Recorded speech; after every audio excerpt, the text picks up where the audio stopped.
Hoje trouxemos um tema, enfim, visões no leito de morte, alucinação ou realidade.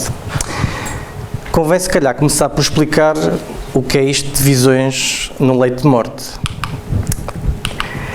Então, não todos, claro, mas algumas pessoas ali uns dias, umas horas, antes de chegar o momento da morte do corpo físico, começam a ver ou a ouvir coisas que as pessoas que estão à volta não ouvem ou não veem, na maioria das vezes. E então, quando essas pessoas começam a ter percepções de algo que a maioria de nós não vê, isto será o quê? Será que aquele momento em que a morte está a chegar põe as pessoas tantãs? É uma tentativa ou dela ou de quem rodeia de, sei lá, chamar a atenção, de ser o centro das atenções? É tudo uma grande mentira, seja involuntária ou não? Ou é uma ilusão criada pelo cérebro? Bom, existem argumentos para um lado e para o outro e, enfim, nós vamos aqui debruçar sobre este tema do ponto de vista espírita. Mas antes disso eu gostava de abordar aqui outro tema, porque nós vivemos agora numa época em que parece que a morte sofreu aqui uma alteração, que era até... Depende depois de lugar para lugar, mas até ali o início, ou meados do século XX, era normal quem, mas pronto, mais natural se calhar do século XX para trás, XIX, XVIII, por aí fora, quem não morresse de acidente, ou assim, de uma coisa qualquer, ou na guerra, ou algo assim, se morresse ou de velhice, ou de doença prolongada, era muito comum morrer em casa e rodeado pelos seus familiares e amigos. E isto perdeu-se um bocadinho, ou seja, nós estamos a viver uma época que é muito boa porque a medicina teve um grande avanço e temos acesso a tratamentos que não tínhamos não há muito tempo, mas por outro lado parece que a morte de repente passou a ser algo que se evita, a morte deixou de fazer parte da vida. E se repararem, por exemplo, isto é um quadro ou calhas que tirei da internet, mas pelos vistos a pessoa tinha ali os seus mais chegados, incluindo crianças e tudo, é comum se forem procurar na internet, ou seja, desde pequenitos as pessoas estavam habituadas a lidar com a morte de terceiros. Hoje não. A maioria de nós, e se calhar, eu não sei se devia fazer este teste aqui ou não, mas se eu se calhar perguntasse aqui quem é que já acompanhou alguém nos últimos momentos de vida, se calhar a maioria das pessoas não teve essa oportunidade, nunca passou por isso.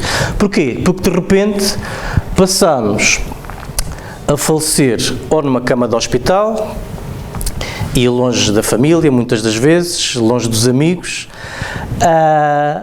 ou até, e cada vez mais comum, em casa, sozinho, em que depois só se descobre que aquela pessoa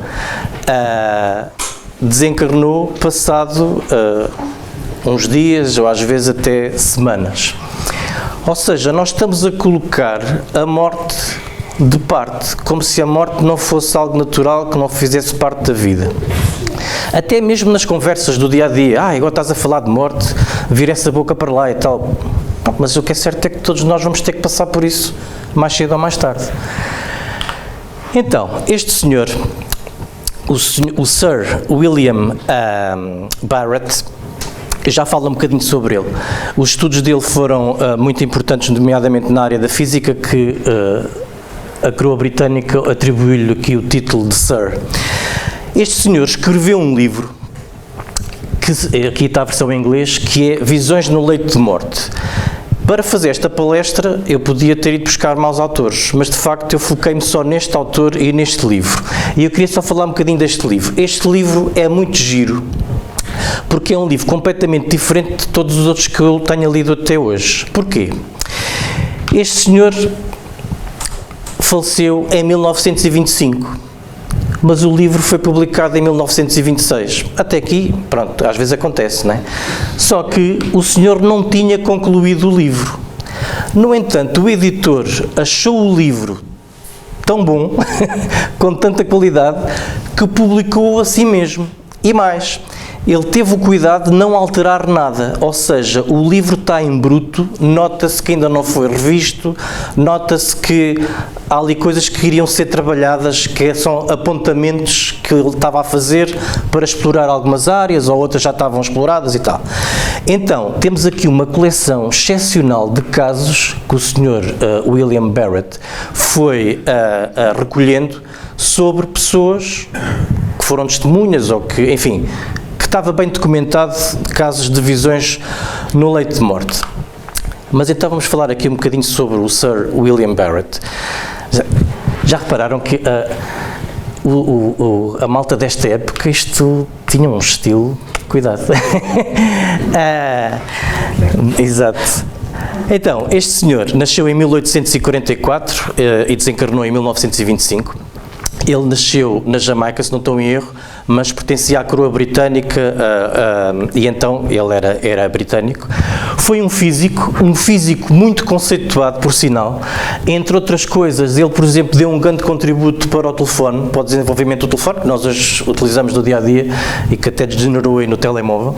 Foi professor catedrático na Universidade de Dublin e foi também fundador da Sociedade de Investigações Psíquicas. De salientar que este senhor, desde os 18 anos, interessou-se por fazer estudos sobre se eventualmente haveria algo mais para além da vida que nós conhecemos. Este livro, que eu tenha conhecimento, cá em Portugal, pelo menos, eu não o consegui encontrar em local nenhum, por acaso esqueci-me de confirmar ali, mas penso que não. Mas vocês conseguem encontrá-lo gratuitamente num site que já está muito desatualizado em termos de grafismo, mas é um site de muita qualidade, que é o Autores Espíritas Clássicos, e conseguem lá encontrar este livro e muitos outros. Se porventura quiserem ter mesmo o livro em papel, bem, tem vários sítios, entre os quais, por exemplo, a Amazon. Que, enfim, como eu sou fã, depois vou buscar isto em todo momento.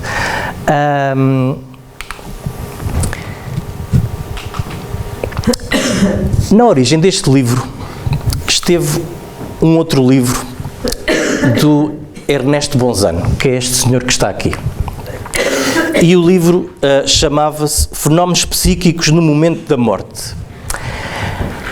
Este livro, portanto, o Sr. Ernesto Bonzano era contemporâneo do Sr. William Barrett. E então ele aborda neste livro uma coisa muito curiosa, que é, nas visões no leito de morte, caso seja uma alucinação provocada pelo cérebro ou um desejo, mesmo que inconsciente, de ver aquela pessoa muito querida, seria de supor que essas visões seriam mais ou menos equilibradas entre aparições de pessoas vivas ou aparições de pessoas já falecidas. Ou seja, vamos imaginar que eu estava quase a ir para outra morada, estava quase a emigrar. Se fosse algo provocado pelo meu cérebro, tanto podia ter visões de alguém que já tinha partido e que eu gostava muito, ou de alguém que não tenha partido e que era uma fabricação do meu cérebro, certo?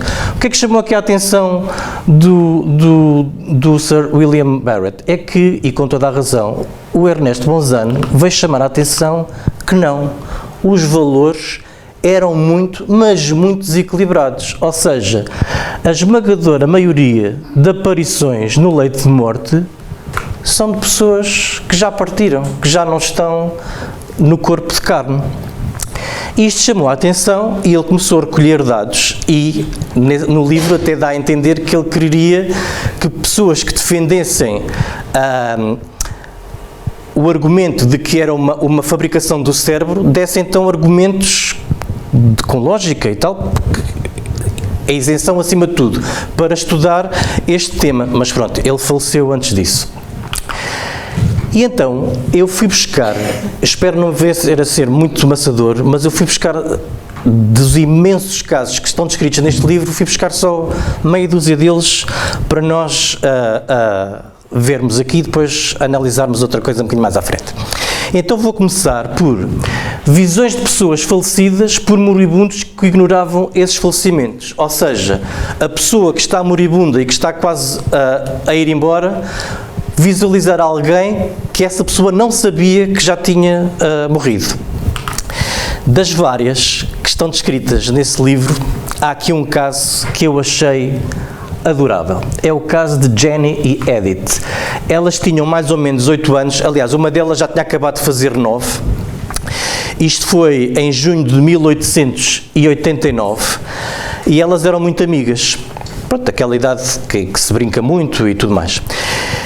E elas ficaram com difteria e na altura, ainda hoje é uma doença grave, mas na altura era bastante mais, não havia os tratamentos que há hoje, e elas acabaram por falecer as duas com 4 dias de diferença. Uma delas faleceu no dia 4 de junho de 1889 e a outra no dia 8 de junho. Ora, quando a Jenny desencarnou, como elas eram muito amigas, os pais da Edith pediram a toda a gente que fosse ali visitar ou que rodeasse que não dissessem que a Jenny tinha falecido, que era para não chocar. Ela estava tão doente, não é? E estavam ainda a tentar a ver se aquilo teria tratamento. E assim foi, ninguém disse. Mas pouco tempo antes das 18h30, do dia 8 de junho, a Edith começou a ver coisas que as pessoas que estavam no quarto, nomeadamente o pai, não estavam a ver. E ela ficou a chamar a atenção ao pai. Oh pai, está aqui a Jenny, tu não me disseste que a Jenny já estava do lado de lá, ela vem-me buscar. E logo de seguida partiu. Ora, mas isto é um exemplo entre N muito bem documentados. Isto está a pensar, porque, primeiro, é uma garota com 8 anos, e a mentir porquê, não é?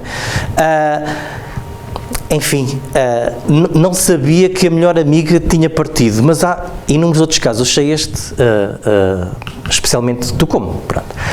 Outro caso, visões de pessoas cuja morte era conhecida pelos moribundos, ou seja, pessoas que tiveram visão de pessoas que já tinham partido, mas que conheciam e que sabiam que já tinham falecido, desencarnado. Este caso que eu selecionei foi dado pela senhora Joey Snell, que era enfermeira. E ela contava muito, e está muito bem documentado, porque ela era enfermeira e documentava aquilo tudo lá no local de trabalho, que a senhora Brown foi uma senhora com 36 anos de idade que faleceu de cancro. A enfermeira estava a velar por ela, nos últimos momentos. E ela achou curioso, porque ela estava num estado de muito sofrimento e já quase não se percebia o que estava a dizer e tudo mais, e naqueles últimos momentos parece que ganhou ali uma vitalidade e começou a falar com a mãe. E a dizer que a mãe estava ali e que a tinha vindo buscar. E estava toda contente e foi-se embora cheia de alegria. E, enfim, dá que pensar. Mas o caso que eu gostei mais, atenção que eu estou a contar estes casos, mas vocês conseguirem ir ler este livro, tem lá outros muito bons. Foi esta, da menina Daisy Irene Dryden. Esta menina tinha 10 anos e desencarnou no dia 8 de outubro de 1864 com uma gastroenterite. O que é que acontece? Ela, quando ficou, enfim, muito doente, ficou de cama e teve 4 dias na cama e depois faleceu. No primeiro dia ela esteve inconsciente, tanto é que os médicos já estão a ver aquilo mal parado, mas depois ganhou consciência e, embora estivesse muito doente, durante 3 dias ela falava com as pessoas que iam visitar, os pais, um pastor, porque ela pertencia a uma igreja evangélica, não me recordo agora qual é o nome da igreja, mas não importa, da congregação, vizinhos e tudo mais. E ela passou esses dias a ver os dois planos, ou seja, ela via aquilo que nós vemos, mas também via pessoas que não estavam ali. Por exemplo, ela falava muito com o Ali. O que é que tem de especial? O Ali era um irmão dela que já tinha falecido uns anitos antes. E ela, os pais ao primeiro ficaram chocados, não é? Mas ela contava muito, o Ali estava sempre ali a ajudá-la e a dizer que porque ela não se preocupar, que ajudava e tudo mais. Mas aqui neste caso há um pormenor muito valioso, que é, há uma vizinha que quando começou a ouvir, aquilo era um calo pequenino, quando começou a ouvir dizer que esta garota estava a falar com pessoas que já tinham morrido, ela era viúva, o que é que ela pensou? Vou lá e vou perguntar lá pelo meu marido.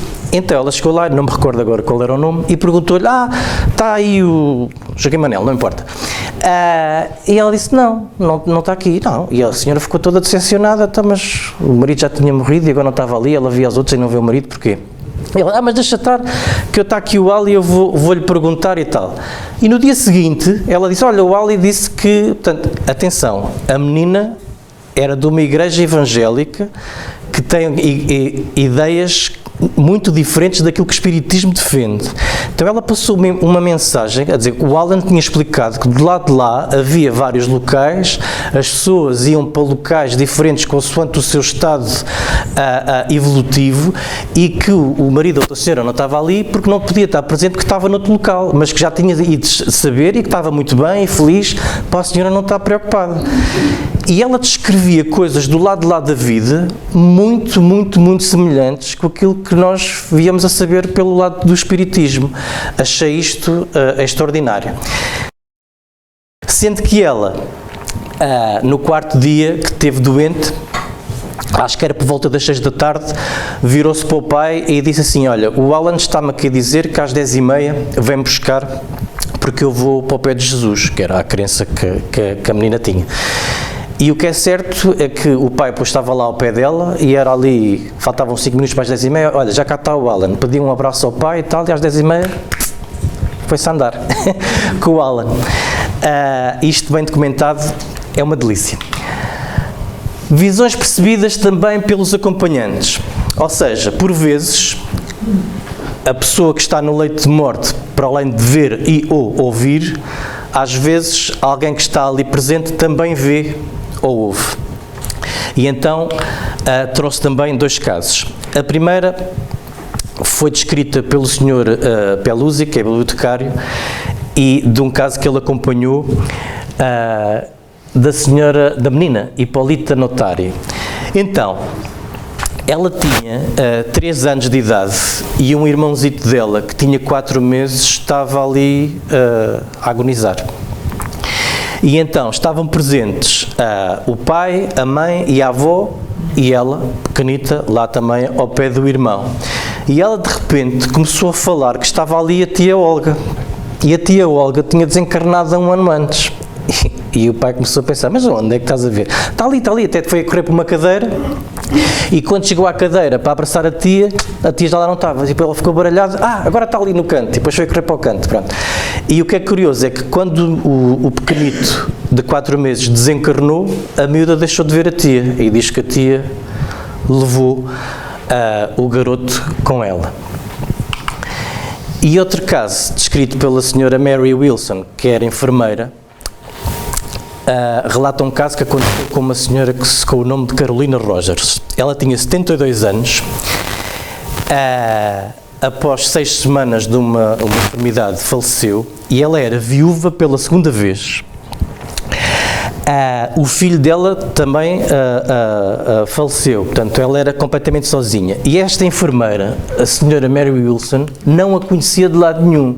Ou seja, ela só estava ali a cuidar dela, mas não sabia a vida dela, ela não sabia sequer que ela tinha tido 2 maridos, ou como é que se chamava, o primeiro marido, ou tudo mais.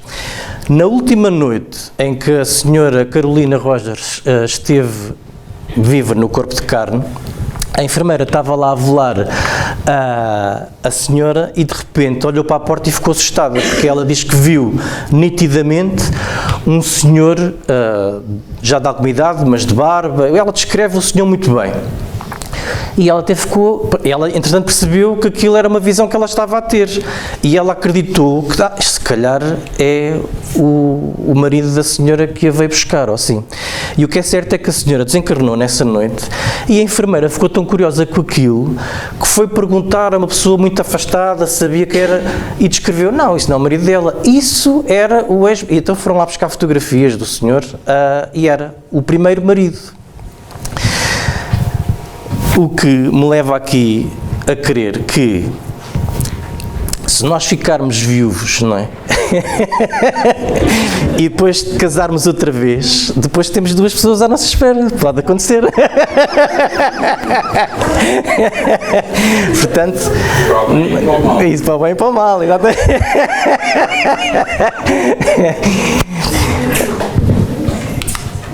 Agora, visões à distância tidas pelo moribundo, em alguns casos recíprocas, ou seja, quem está no leito de morte ter uma visão à distância e às vezes essa pessoa que está à distância perceber a presença da pessoa que está quase a partir. Este caso que eu trouxe é anónimo a pedido da senhora, e já agora vou aqui fazer uma pequena explicação. Esta menina aqui de 9 anos, quando cresceu, passou a ser uma senhora muito conceituada. E então, toda a gente da família dela, mais chegada, sabia desta história, mas ela pediu sempre, ela deu todos os dados ao Sir William Barrett para este documento, deu tudo, mas pediu, ou seja, os investigadores sabem quem é. Ela pediu sempre para não ser identificada, porque na sociedade, enfim, depois podia começar a ser olhada de lado. Então, quando ela tinha 9 anos de idade, em janeiro de 1829, havia uma tia que morava lá em casa e que estava muito doente, de tal forma doente, e aquilo estava de tal forma agudo, que o médico aconselhou os pais dela a enviarem-na para fora daquela casa, para não estar ali naquele ambiente com uma pessoa tão doente e que possivelmente até iria morrer e tal. E então, muito contra a vontade, mas quer dizer, ela com 9 anos de idade não tinha voto na matéria, foi enviada para casa de alguém familiar que vivia a muitos quilómetros dali. E a tia, coitadinha, gostava também muito da miúda, mas, enfim, também não podia fazer nada. E isto foi numa noite de passagem de ano que aconteceu, ou seja, foi no dia 1 de janeiro, portanto, à meia-noite passa a ser dia 1 de janeiro, né? Durante a madrugada, a tia começou a ficar muito pior. Então as pessoas que estavam com essa tia disseram que houve uma altura em que, como se tivesse ficado inconsciente durante ali 10, 15 minutos, até pensavam que ela já não iria acordar novamente, mas ela acordou. E agora aqui vou fazer uma pausa, vou-vos deixar... Ela acordou e o que é que ela disse? A gente já vê. Vamos passar agora para muitos quilómetros de distância. Esta menina de 9 anos estava num quarto com outras 2 miúdas mais ou menos da mesma idade, a dormir. Já era madrugada, da passagem de ano e tudo mais. E de repente há uma das meninas que acorda, que não era esta, e viu uma senhora idosa deitada na cama desta menina. E ela vai acordar a outra, já viste o que é que está ali? E a outra ficou, portanto, neste momento já eram 2 meninas pequeninas a ver o mesmo. E então vão acordar a outra, e a outra assustou-se muito, mas reconheceu quem é que estava ali. Mas assustou-se de tal maneira, não estava à espera de ver ali alguém na cama, assustou-se de tal maneira que deu um pulo e caiu da cama abaixo até se emaranhou no cortinado. E depois, quando conseguiu libertar-se, já lá não estava. Pronto. Mas ela depois contou isto aos pais, e aí é que tem valor. Porquê? Nessa noite, a vários quilómetros de distância, né, a senhora perdeu a consciência e quando voltou, aquilo que disse foi: olha, já posso ir descansada porque já vi a minha menina, estive lá no quarto com ela e tal. E depois desencarnou. Isto é muito interessante porque a pessoa não só saiu do corpo físico, né, foi a vários quilómetros pelo aquele amor que tinha aquela pessoa, aquela menina. Foi visível não só para a miúda, mas como outras 2 estavam no mesmo quarto. Enfim, é muito interessante. Relativamente à música, ou outros sons, mas pronto, neste caso trouxe música. Música ouvida no momento da morte pelo moribundo ou pelas pessoas presentes. Também trouxe 2 casos. Já estou quase a acabar, para não vos amassar muito, mas que o primeiro caso também pediu anonimato é a senhora L, que faleceu às 2 da madrugada do dia 28 de junho de 1881. Estavam presentes uma série de pessoas que só quiseram que colocassem as iniciais, que estavam a subir umas escadas da traseira. Aliás, estas senhoras estavam a subir umas escadas da traseira, mas dentro do quarto havia muito mais pessoas, entre os quais o médico e um padre e tudo mais. Todos ouviram uma música de repente, inclusive estas 2 senhoras que estavam nas traseiras da casa a subir uma escada e não sabiam que aqueles que estavam no quarto estavam a ouvir música. Ou seja, começou a ouvir uma música muito bonita na altura que a senhora L faleceu. E depois essa música como se fosse uma banda na rua, uma banda filarmónica, é assim que se chama, né? Uma banda daquela, por exemplo, dos bombeiros, mas com uma música muito bonita, e depois começou-se a afastar da casa. E eles ainda foram à janela, estava uma noite de luar excepcional, via-se tudo menos quem estava a tocar a música, não é? Portanto, e a música foi-se afastando e deixaram de ouvir. O que é que isto tem de curioso? Toda a gente ouviu, excepto o marido da senhora que faleceu.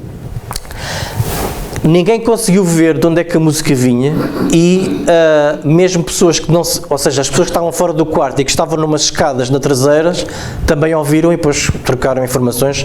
A música era a mesma. Mas o caso mais giro talvez seja este. John Britton. Ele era surdo-mudo. O cunhado dele... E a irmã, portanto a esposa do cunhado, estavam no andar de baixo a conversar e este John estava no andar de cima num quarto sozinho, estava no leito de morte já.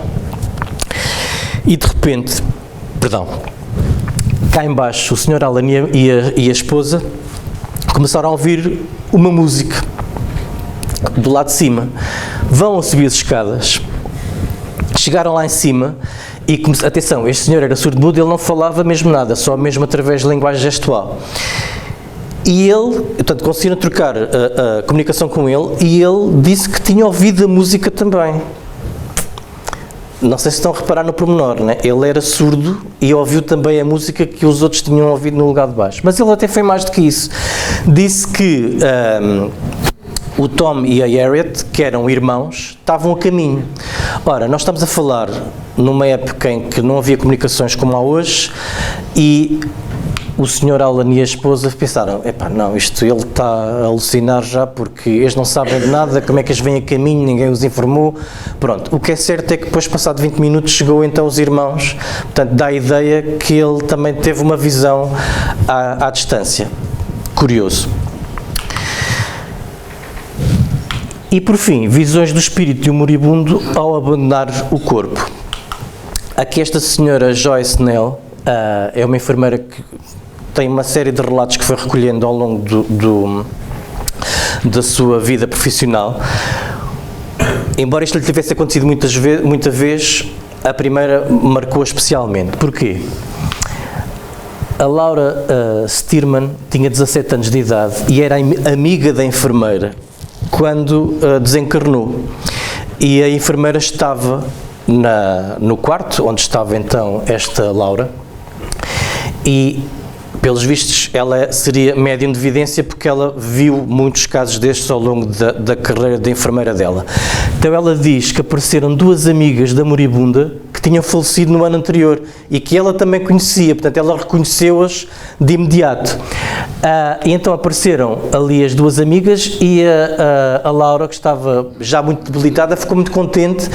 Então vocês vieram buscar, portanto estava perfeitamente lúcida e sabia, vieram buscar, portanto não sequer punham em dúvida que ia existir vida para além desta vida. E lá seguiram, portanto, e ela depois descrevia até o ato do espírito mesmo largar o corpo de carne e seguir abraçado com as outras 2 amigas que a tinham vindo buscar. Pois muito bem, eu trouxe aqui alguns casos diferentes, mas isto, ao fim e ao cabo, continuamos com a mesma dúvida que é, isto é alucinação ou é realidade? é certo que eu só me baseei num livro para esta apresentação, mas existe aí um mundo para estudar aí fora, não é? De qualquer forma, só mesmo de acordo com este livro, vamos pensar um bocadinho em conjunto. Não é para respondermos, mas é para nós pensarmos. Porquê do número de aparições de vivos ser diferente do número de aparições de pessoas falecidas? Ou seja, se é uma alucinação do cérebro de quem está a partir, porque é que a esmagadora maioria das alucinações, entre aspas, que tem, são de pessoas que já partiram e não de pessoas vivas que lhe sejam queridas? Dá que pensar. Outra, como é que se explica, por exemplo, naquele caso do surdo-mudo, o surdo ter ouvido a música que as restantes pessoas ouviram, sendo que ele durante a vida nunca ouviu nada?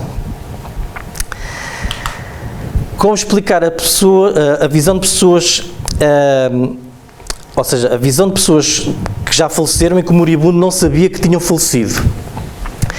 Às vezes até protegem aquela pessoa que está ali tão doente, para não lhe vamos dizer que é para não ser um choque e tal, e depois eles veem essa pessoa já do lado de lá. E como aquele caso que eu há bocado trouxe, que ela até ficou chateada com o pai, tu não me disseste que ela já tinha ido?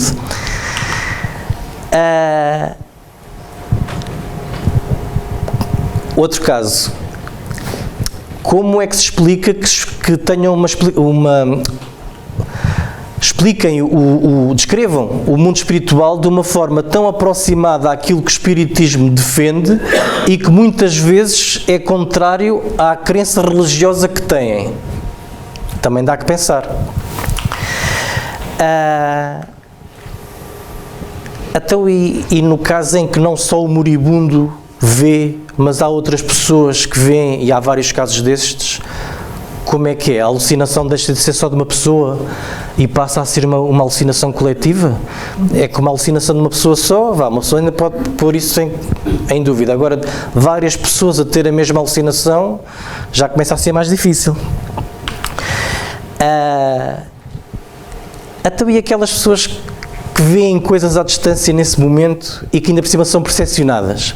Há outro caso neste mesmo livro que eu não trouxe, que era um senhor que estava com muitas saudades do filho. O filho tinha ido dar uma grande expedição, ele estava em Inglaterra e o filho estava na Austrália, portanto do outro lado do planeta, né?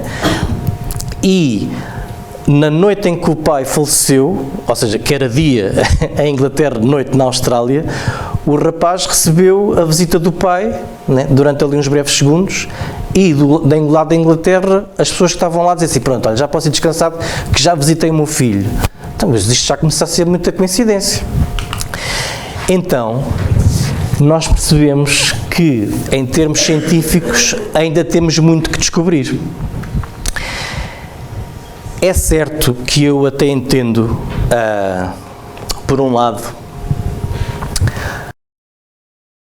até certo ponto, eu até entendo qual é a resistência que a ciência, a dita ciência oficial, tem perante estes temas.